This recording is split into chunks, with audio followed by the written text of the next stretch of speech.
Halo semuanya, kembali lagi di channel YouTube Aditya Widiutomo. Karena memang ini baru masa PPKM-nya menurun levelnya jadi level 3. Jadi gue saat ini masih kesulitan untuk minjem mobil untuk segmen gue yang kok laku dan kok nggak laku. Nah, jadi ya biar kontennya tetap ada, gue bahas aja lah mobil gue ini Toyota Fortuner yang kelihatannya standar. Tapi kelihatannya standar tuh, bisa lihat nggak ada perubahan apa-apa kelihatannya, tapi sebenarnya udah lumayan banyak duit yang gue keluarin buat modif Fortuner ini. Apa aja sih yang gue modif di mobil ini? Ikuti terus videonya.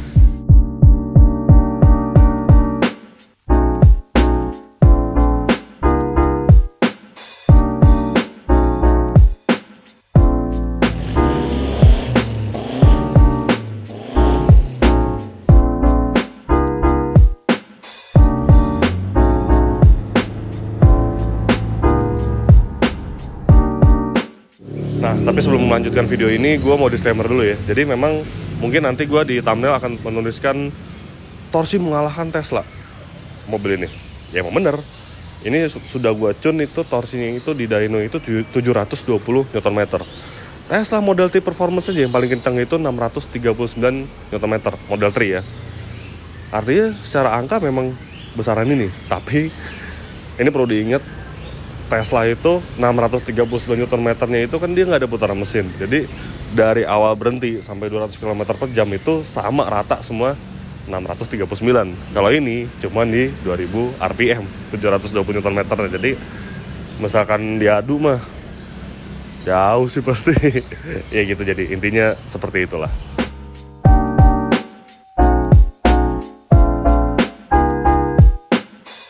Oke, sebelumnya juga gue akan memberikan alasan kenapa sih gue milih mobil Toyota Fortuner VNT ini. Ini mobil keluaran tahun 2013. Jadi memang waktu itu gue punya BMW M46 Coupe. Kalau mungkin ada yang tahu, itu udah gue jual karena ya realistis lah. Gue intinya sudah berkeluarga, sudah punya anak. Jadi gue harus realistis, harus punya mobil yang besar, yang reliable, yang 7-seater mungkin. Bener gak pakai 7-seater, tapi ya ini pilihan gue. Dulu sempat gue mikir itu Innova Reborn atau Innova diesel lama lah, harus diesel. Pokoknya gue suka kalau buat harian tuh harus diesel lah pokoknya.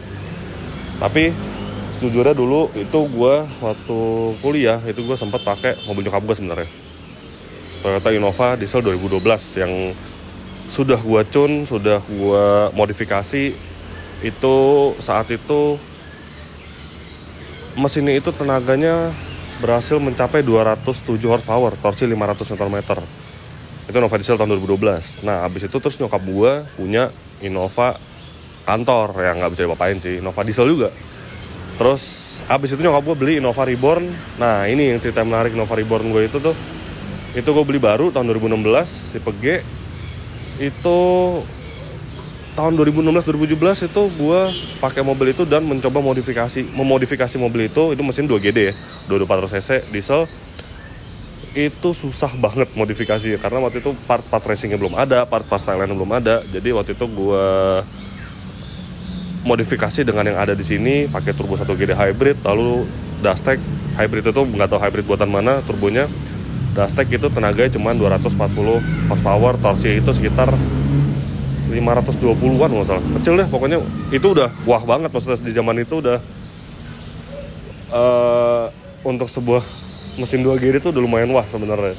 Nah sekarang tuh Innova Reborn atau Fortuner VRZ yang mesin 2GD itu udah pada kenceng-kenceng karena part racingnya itu dari Thailand udah pada masuk, udah di atas 300 HP, torsi udah 700-an lah. Nah tapi intinya ya budget gue memang kembali lagi budget. Kenapa gue beli mobil ini? Karena budgetnya masuk 200. Gue beli mobil ini 250 jutaan, yang which is kalau Fortuner VRZ ya gue mau Fortuner VRZ, tapi budgetnya belum masuk. Dan kalau Innova sebenarnya gue udah bosan karena udah pernah punya 3 kali yang sebenarnya mobil enak tapi posisi duduknya itu nggak ketolongan. Innova itu gue udah bosan banget pakai Innova. Makanya gue beli Fortuner VNT ini karena satu, mobil ini reliable banget. Yang kedua itu dulu gue pakai Innova juga jarang rusak, nggak pernah rusak sama sekali sih, nggak pernah jajan untuk memperbaiki gitu ya. Yang ketiga, bantingan suspensi mobil ini tuh gue nilai lebih nyaman dibandingin Fortuner VRZ. Ya koreksi kalau gue salah ya. Tapi menurut gue secara standar suspensi ya Fortuner VNT dan Fortuner VRZ itu menurut gue lebih nyaman ini. VRZ itu agak lebih keras sebenarnya. Yang keempat budget, balik lagi ke masalah budget pokoknya. Karena mobil ini lebih murah. Terus juga ya gue pengen Fortuner, gue nggak pengen Innova. Pokoknya ya makanya gue pilih mobil ini. Nah nih bagian depannya bisa dilihat.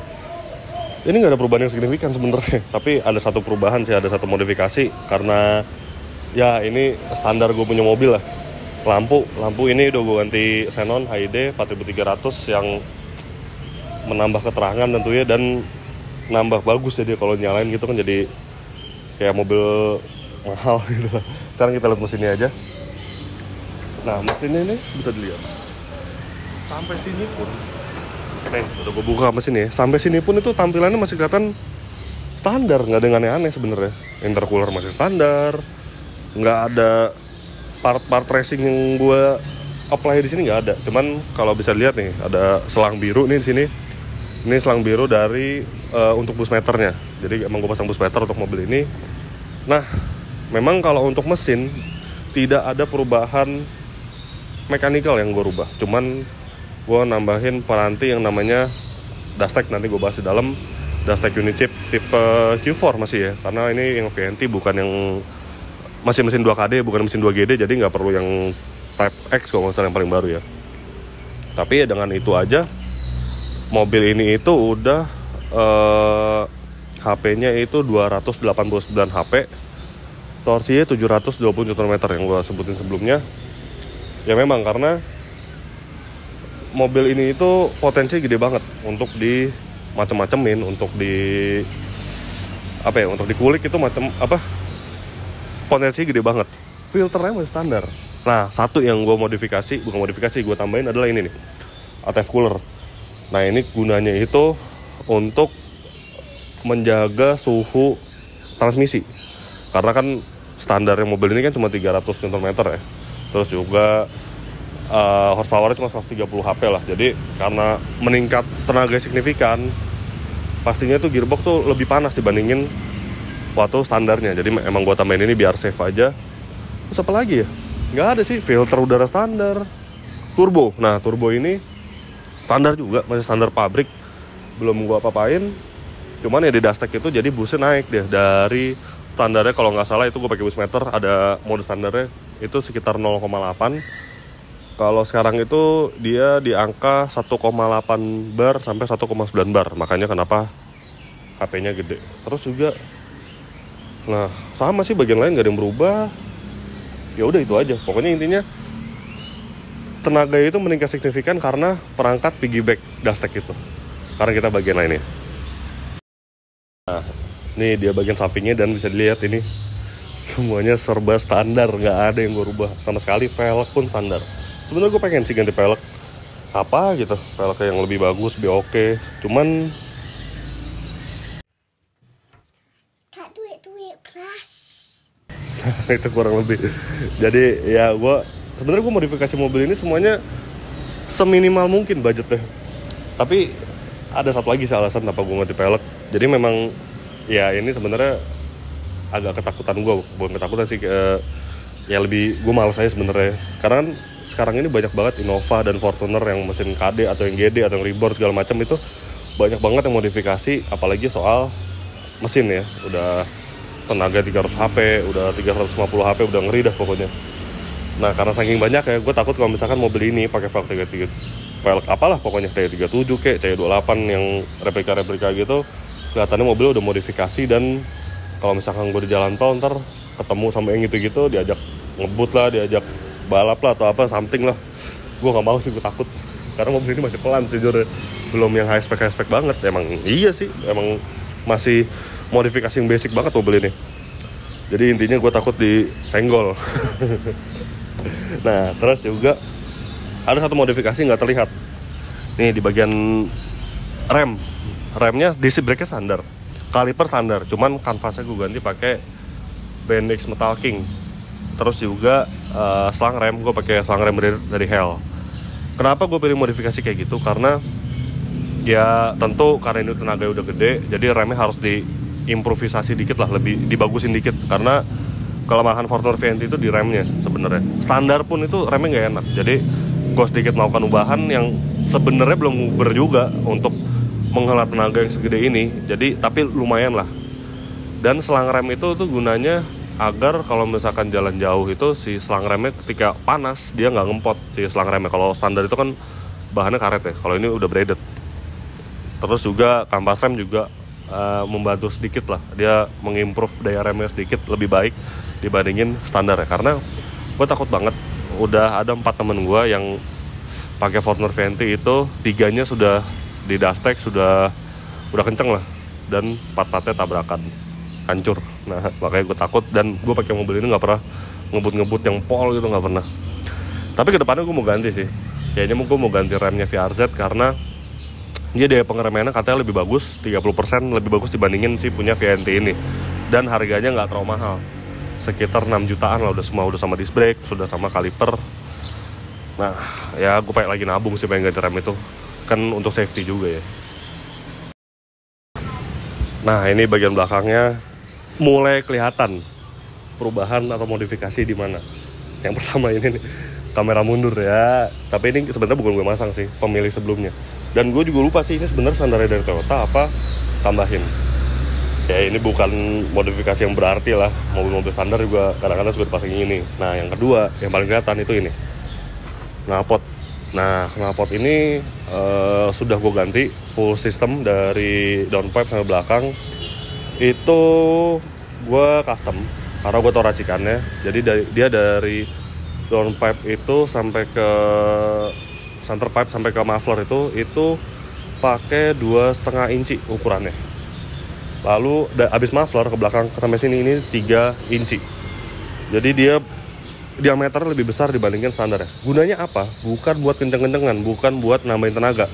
Ya mungkin ini gue pasang setelah gue dyno ya. Jadi gue nggak tahu setelah pasang knalpot ini apakah horsepower nambah, gue juga nggak tahu. Tapi yang jelas ini gunanya untuk lebih ke safety sebenarnya, karena knalpot standar itu kan dilengkapi dengan catalyst converter ya. Jadi selain dia diameter lebih kecil, lalu ada catalyst converternya, jadi dia menghambat turbo, menghambat flow-nya turbo. Karena kan memang busnya nambahnya jauh dari 0,9 0,8 jadi 1,8. Tapi memang enggak, waktu kemarin gue keluar kota itu gue nggak pakai yang bus paling gede sih. Tapi kalau misalkan jalan jauh kayak gitu, gue agak concern. Takutnya si EGT atau exhaust gas temperature panas, turbonya panas. Nah itu akan nantinya turbonya rusak gitu. Kayak gue takut, makanya gue modifikasi knalpot. Bukan untuk kenceng-kencengan, tapi untuk lebih safety sih, lebih aman agar turbonya itu kinerjanya tetap optimal, tetap bagus dan nggak panas. Lebih nggak panas sih, lebih ke situ. Nah terus kalau misalkan mobil ini dilihat dari belakang, dari mobil gitu, misalkan ada mobil belakang, ini paling kelihatan tuh bawah ini. Ini nih shock breaker emang udah gue ganti pakai Pro Fender adjustable yang 4 step. Itu harganya sekitar 5 juta. Dan memang gue sih kalau soal suspensi gue nggak pernah main-main. Memang gue harus memikirkan handling mobil juga seperti apa.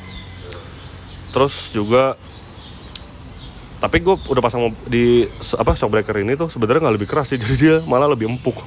Di step 4-nya aja tuh ya keras sih, lebih keras dibanding standar, cuman nggak terlalu signifikan. Udah itu aja sih, per masih standar.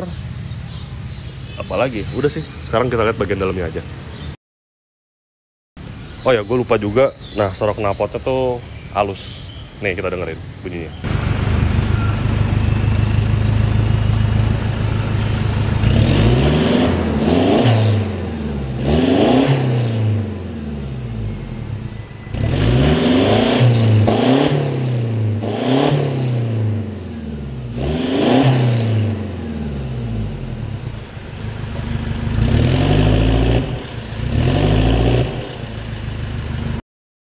Terus juga coba kita lihat bagasi ya. Ya belum power back door, jadi harus manual gitu. Nggak ada apa-apa, bagasinya masih standar pabrik, tidak ada yang macam-macam, tidak ada WMI. Biasanya WMI itu water metal injection, biasanya banyak dipakai anak-anak diesel, itu katanya nambah HP juga. Mungkin gue kayaknya kepikiran sih buat masang itu, tapi ntar sih. Karena gue punya barang ya, bekas mobil balap gue, bekas mobil drift gue yang 362 JZ. Terus juga ini barang-barangnya kita lihat dikit ya. ada kardus karena habis bawa pelek, ada ban berenang punya anak gua. Terus ini, nah ini ATF cooler nih yang kemarin gue pasang, mereknya Hayden. Ini harga sekitar 1,2. Udah gue pasang. Sekarang kita lihat interiornya aja. Nah, ini dia ruang kabin dari Fortuner gue. Sebenarnya mirip sama bagian luar ya, nggak banyak perubahan yang gue apply di dalamnya. Tapi, nah ada beberapa sih sebenarnya yang kelihatan modifikasi. Nah, ini yang pertama nih, switch dari dashteknya itu sendiri. Si piggybacknya itu ada 5 mode, ada 1, 2, 3, 4, 5. Yang satu itu standar. Terus yang 2, 3 itu udah map eco, tapi bukan yang paling kencang, bukan yang max. Itu kalau 2, 3 itu sebenarnya sama, cuman dia beda respons throttle-nya aja. Throttle gasnya dia responsnya beda. Kalau 3 itu lebih responsif dibanding si 2. Terus 4, 5, nah ini mode yang paling kencang. Tapi 4 itu masih yang respon throttle-nya itu, bentar gue nyontek dulu, yang 25, jadi belum terlalu yang kenceng.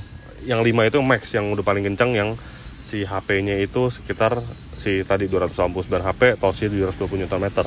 Kalau di map 3 itu, bentar gue nyontek dulu ya. Kalau map 3 itu HP-nya sekitar 255 HP-nya. Torsinya itu, bentar, torsi itu ada di 600 pas. Ya lumayan sih sebenarnya kan buat harian. Nah, gue kalau harian, bukan harian sih sebenarnya, gue selalu pakai yang 3 sih, jarang pakai yang 5. Yang 5 tuh kalau lagi BMW pengen ngebut gitu, pengen ngebulin orang, baru pakai yang 5. Terus juga nih, di sini ada switch lagi. Ini switch bukan switch buat apa-apa, ini buat subwoofer. Karena mobil udah pakai subwoofer kolong, subwoofer aktif gitu. Tapi ini bukan gue yang modif sebenarnya, ini pemilik sebelumnya udah nambahin. Terus ini biasalah pegangan HP yang buat abang-abang Grab ini. Nah, ini gunanya biasanya gue kalau lagi zoom di jalan gitu, gue pakai ini. Dia HP gue taruh, atau lagi pakai GPS, karena head unitnya masih standar. Ini audio masih standar full, nggak ada yang gue rubah, cuma nambah subwoofer sama pemilik sebelumnya yang nambahin, bukan gue. Nih turbo timer, nah ini penting, cukup penting untuk sebuah mobil-mobil turbo, karena dia untuk yang namanya mobil turbo itu kalau dimatiin tuh sebenarnya katanya ya nggak boleh langsung, jadi harus dijeda dulu biar dia idle berapa lama. Nah biasanya ini 30 detik dia di idle dulu supaya dia turbonya cooling down dan baru dimatiin, karena konon katanya tidak boleh langsung dimatikan kalau mobil turbo. Lanjut kita ke bagian, nah ini bus meter. Ini bus meter mereknya R4 R4 buatan Thailand asli ya. Ini kenapa gue pilih ini, sebenarnya gue nggak tahu suka modelnya sih, karena terlalu balap gitu, dan ini 60 PSI yang which is ntar gue pakai ini mobil, gue modif sampai ekstrim sekalipun nggak akan sampai 60 PSI sebenarnya. Paling banter 40-45 PSI, itu tuh yang paling pol banget. Ini sebenarnya buat drag, tapi kenapa gue beli ini? Karena murah. Cuman 1 juta ini, sama si bracket-bracket yang dari Autometer ini. Terus apa lagi perubahannya ya? Itu aja sih, nggak ada lagi. Mau bagian belakang nggak? Bagian belakang sih nggak ada berubah juga, cuman ini aja gue tambahin bracket ini. Ini buat bracket handphone atau bracket HP buat anak gue sih sebenarnya. Kalau lagi jalan jauh gitu, lagi road trip atau kemana dia bosen ya taruh HP, nonton dah. Sisanya sih ya nggak ada yang berubah. Apa gue modif lagi? Udah nggak ada sih. Ya udah deh, kita lanjut bawa jalan aja nih mobil supaya tahu gimana rasanya. Suspensi kan udah berubah, terus juga seberapa gregetnya gitu loh. Terus juga nanti gue akan tes akselerasi mobil ini menggunakan alat berbasis GPS. Let's go. Nah jadi gue udah jalan nih. Ini suspensi dia setelannya kan ada 4 ya. 1 ya paling empuk, 2 lebih keras daripada 1, 3 lebih keras daripada 2, 4 yang paling keras. Nah ini gue pakai 2 depan 2 belakang, yang direkomendasiin dah pokoknya untuk penggunaan harian. Rasa suspensi itu kayak apa ya, enak sih, empuk, jadi jauh lebih nyaman dibanding standar.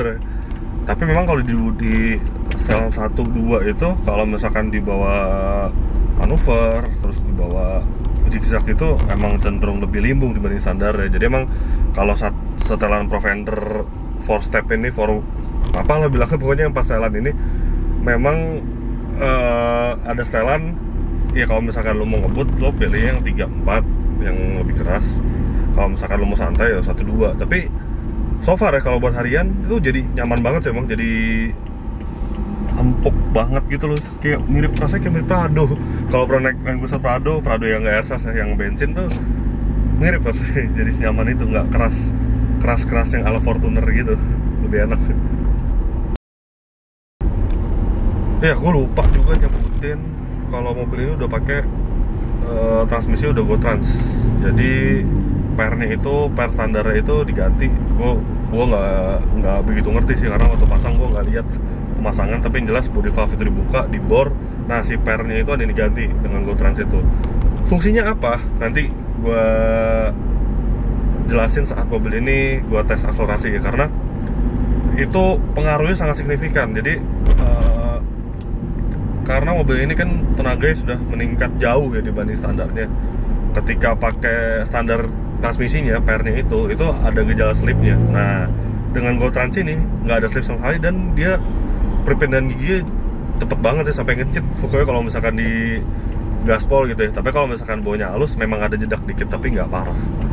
Nah GoTrans ini menariknya adalah dia produk buatan Indonesia. Yang bikin itu kalau nggak salah Om Freddy Sur kalau nggak salah ya.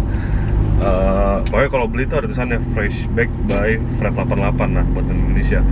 Dulu di tahun 2012 gue belum sempat pasang sih, kan gue pakai Innova yang putih tuh, diesel juga, udah daftar segala macam. Gue emang rencana mau beli dulu namanya Transgo buatan Amerika, mau pasang tapi mahal, itu 5 juta. Transgo 5 juta, 4 juta gitu gue lupa. Nah GoTrans ini sama pasang itu cuma 2 juta. Nih kalau gue gas nih ya, apa perpindahannya tuh upuk gitu, terus cepat. Nggak, kalau misalkan pernya nggak ganti itu tuh ada slip, jadi slip RPM-nya ngawang. Kalau itu bener-bener langsung cepet banget gitu loh ya. Ibaratnya kalau transmisi manual kali ya, koplingnya diganti yang lebih bukan heavy duty istilahnya, lebih sport lah, yang performance partai gitu koplingnya. Nah ini pokoknya sih GoTrans ini dengan harga 2 juta sih worth to buy banget. Apalagi kalau Innova atau Fortuner kalian tuh udah yang di remap, udah di daftekin, ini sangat recommended dan harganya pun tidak mahal. Ya udah deh, ini gue tinggal nyari jalan yang rata, agak kosong mungkin di tol kali ya untuk tes akselerasinya. Ini alatnya gue pakai alat yang punyanya Autodriver, sebenarnya gue minjem Reslogic. Ini akurat, sangat akurat sih menurut gue, karena setiap kali mobil tes Autodriver itu ketika tes akselerasi itu pakai alat ini, karena dia berbasis GPS. Oke, nih gue menuju jalan yang sepi dulu, yang jalan yang lowong di tol kali ya, biar enak. Tebakan gue sih akselerasi sekitar berapa ya? 8 detik kali ya. Ya nggak seheboh itulah, nggak seheboh Tesla. Tesla kan 4 wheel bang. Oke, ini gue udah berhenti sekarang di tol nih. Kondisinya enak sih, tolnya lagi sepi juga. Langsung aja. Nah, gue tes akselerasi itu nggak pakai yang ditahan rem terus digas gitu, karena torsi mobil itu lebay banget. Jadi kemarin gue udah ngetes juga, spinnya tuh terlalu lebay gitu loh. Nggak ada gripnya sama sekali nih mobil emang. PRS itu nih. Coba ya aku tes ya.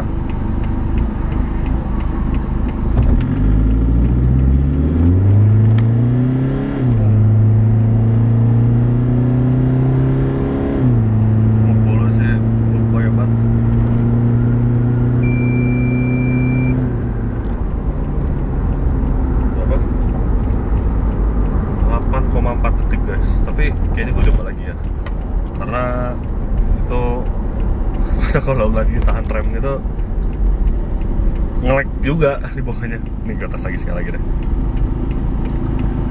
ya, rem gue sedikit. Nah untuk speednya kacau banget mobil.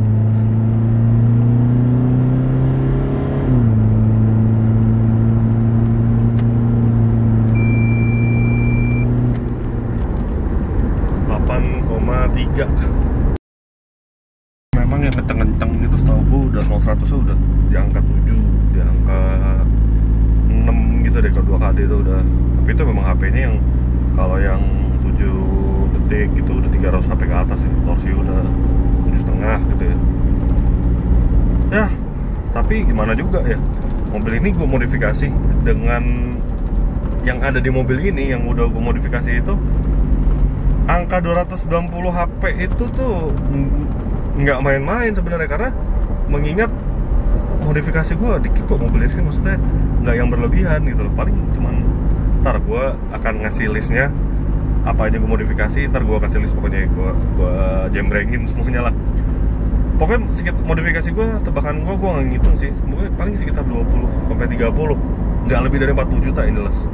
Dan untuk budget segitu, gue jamin itu adalah budget mobil termurah dengan tenaga yang melonjak sebegitu gedenya. Gue yakin tuh, gue yakin itu sih. Kalau misalkan gue upgrade yang lain, dia jadi nggak murah gitu. Dan memang gue masih ada wishlist sebenarnya, maksudnya ada beberapa yang pengen gue mod lagi lah, gue modif lagi tuh. Kayak yang pertama, yang paling dekat tadi gue sebutin juga, itu rem yang gue ganti VRZ punya, karena mobil ini remnya kurang agak kacau lah soal pengereman. Terus yang kedua tuh nozzle kayaknya gue mau ganti, karena katanya kan nozzle itu dia bikin apa namanya ya, supply solarnya itu bisa lebih banyak, lebih bagus, dengan harga nggak terlalu mahal, kalau nggak salah 5,5 sampai 6 juta. Itu tuh katanya sih tenaga mobilnya lumayan meningkat dibandingkan kalau pakai nozzle standar kayak sekarang ini. Pengen sih sebenarnya ganti yang lain kayak turbo, terus juga cam gitu-gitu, tapi upgrade-nya banyak gitu. Karena ketika lu ganti turbo, kalau nggak salah ya, itu si intercooler harus ganti. Dan kalau turbo bos udah gede, itu harus ganti valve retainer katanya. Nah, jadi kan jajannya banyak lagi, nggak cuma si turbonya doang, nggak turbo top, yang turbo ganti, valve retainer ganti. Terus kalau udah sampai ke cam itu kayaknya HP itu udah di atas 3,5 kali ya, 380 gitu. Itu rem sih udah VRZ kayak udah nggak nyanggupin lagi, harus BBK tuh kan. Aduh, jadi BBK udah kalau Fortuner 30 jutaan lebih. Nah, belum sampai di BBK udah ganti, gede remnya, velg mesti ganti yang lebih gede, nambah berapa lagi, udah pusing kalau itu udah too much lah. Buat gua di mobil sih udah settingan sekarang udah enak, cuman memang gua pengen maksimalin lagi yang ada gitu loh, kayak yang tadi rem, terus juga kayaknya mungkin gua mau pasang strut baran tuh, kayak gua mau pasang, soalnya mobil ini tuh masih agak, biarpun udah ganti shockbreaker dengan kekerasan yang lebih keras dibanding standar ya, tapi tetap masih ada limbungnya. Jadi gue pengen pengendalian yang lebih baik gitu. Percuma soal mobil kenceng tapi pengendaliannya buruk. Nah, untuk list modifikasi yang udah gue terapin di Fortuner gue ini, nih bisa dilihat nih apa aja dengan total ya, nggak mahal sih menurut gue. Ini sangat worth untuk mobil dengan tenaga sebesar ini, yang meningkatnya itu berapa persen lebih bahkan dibandingin standarnya. Oke guys, jadi gitu aja deh vlog gue tentang modif ternyata Fortuner Venti yang gue jadiin mobil operasional gue sehari-hari, mobil operasional keluarga gue sehari-hari untuk membawa keluarga kemana-mana. Dan perlu diingat, mobil ini udah sampai ke Bali. Itu mobil, oh iya gue lupa nyebutin, konsumsi bahan bakar mobil ini masih sangat irit, masih mirip dengan standarnya. Itu semua tergantung lu ngegasnya gimana. Kalau lu pakai map yang paling kenceng, lu ngegasnya kayak orang kesurupan, mungkin boros. Tapi kalau misalkan bawanya kayak gini, santai, kayak bawa mobil pada normalnya aja sih, menurut tuh masih sama-sama aja. Itu tuh hitung udah sekitar konsumsi solarnya itu 18-19 lah. Ya standar 2KD emang nggak irit-irit banget, tapi cenderung irit dibandingin si versi bensinnya.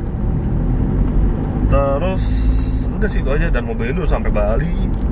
Itu mobil ini gue ngerasain mobil yang paling apa ya, paling enak dibawa road trip. Mobil gue selama ini yang paling irit untuk dibawa ke Bali ya ini. Gue ke Bali itu total solar, ini masih biosolar ya. Oh ya, FYI ini mobil biosolar full, solar subsidi 5.150, tidak pakai yang aneh-aneh, nggak pakai adiktif atau apa, nggak. Ini pure biosolar 5150. Dan ke Bali kemarin itu gue cuma habis total dengan jarak gue itu 2.800 kilo, 2.812 kilo itu gue cuma habis 1,6 juta. Luar biasa memang di Fortuner. Makanya kenapa itu alasan gue milih mobil diesel Fortuner VNT itu, karena itu dia soalnya murah, irit, terus juga badak banget mobil ini. Memang nggak ada yang ngalahin badaknya. Pajero ya menurut gue nggak sebadak Fortuner. Nah udah deh kalau gitu, sekian dulu video gue tentang modif Toyota Fortuner VNT yang gue punya ini. Mobil operasional gue, mobil operasional keluarga gue, mobil berkeluarga lah. Nah karena sih gue ke depan tuh mau bikin lagi sih segmen gue yang kok laku dan kok nggak laku. Nah gue lagi cari pinjaman. Nah kalau misalkan kalian ada yang punya mobil-mobil apa gitu, coba tawarin ke gue dong mobil. Tapi kalau yang kok nggak laku itu harus mobil baru sih ya, mobil umur 3 tahun lah, maksudnya yang bukan mobil tua gitu loh. Kalau ada tawarin dong ke gue, komennya di bawah, ntar gue siap DM, ntar gue pinjem mobil sehari buat syuting aja. Yaudah, jadi gitu aja video gue modif Toyota Fortuner VNT yang gue punya tahun 2013 ini. Klik like jika lu suka, terus juga subscribe bila lu belum subscribe ya. Terus juga isi kolom komentar di bawah, dan juga follow Instagram gue di @adikuyutomo. Oke, terima kasih sudah menyaksikan. Terima kasih dan sampai jumpa di video-video gue selanjutnya. Bye bye.